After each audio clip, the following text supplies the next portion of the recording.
করে আমরাই মানব জন্মটা পেয়েছি। এই মানব জন্মটা হেলায় হারিয়ে দিও না। আমাদের আরবা জন্ম হতেও পারে, না হতেও পারে।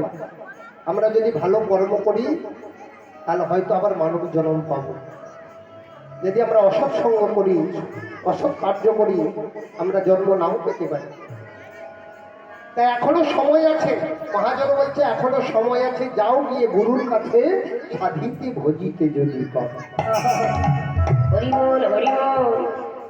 দেখুন, আমরা 84 লক্ষ যদি করিয়া ভ্রমণ, তবেই পেয়েছি এই দুর্লভ মানব জন্ম। ভক্তমন্ডলী বাবা, ভক্তিমতী মা, 84 লক্ষ জনই আমরা ভ্রমণ করেছি, তবেই এই দুর্লভ মানব জন্মটা পেয়েছি।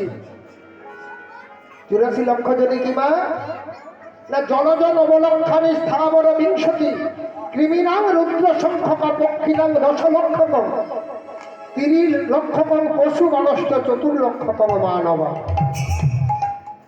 ভক্তমন্ডলী বাবা, ভক্তিমতী মা,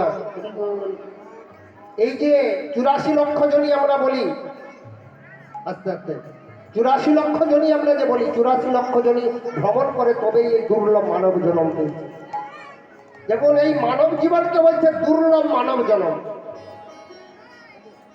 দুর্লভ মানব জীবন আমাদেরকে বলছে যে যারা স্বর্গের দেবদেবীগণ, যারা ভগবানের কাছাকাছি আছে, তাদেরকে কিন্তু বলছে না যে দুর্লভ দেবদেবী জন্ম। আমাদেরকে বলছে যে দুর্লভ মানব জন্ম। কারণ মা স্বর্গের দেবদেবীগণ তারাও মানব কুলে জন্ম নিতে চাইছে। স্বর্গের যারা দেবদেবী রয়েছে তারাও মনুষ্য কুলে জন্ম চাইছে।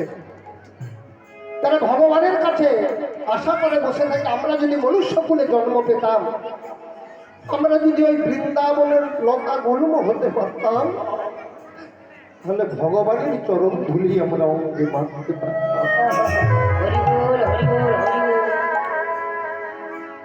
তাই না দুর্লভ মানব জন্ম, এই মনুষ্য জন্মকে বলছে দুর্লভ মানব জন্ম।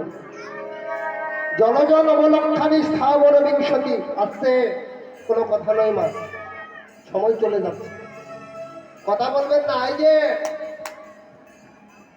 দেখুন মা, ঢেউ চলে গেলে কিন্তু আর স্নান হবে না, হবে? ঢেউ চলে যাচ্ছে, আর স্নান হবে না।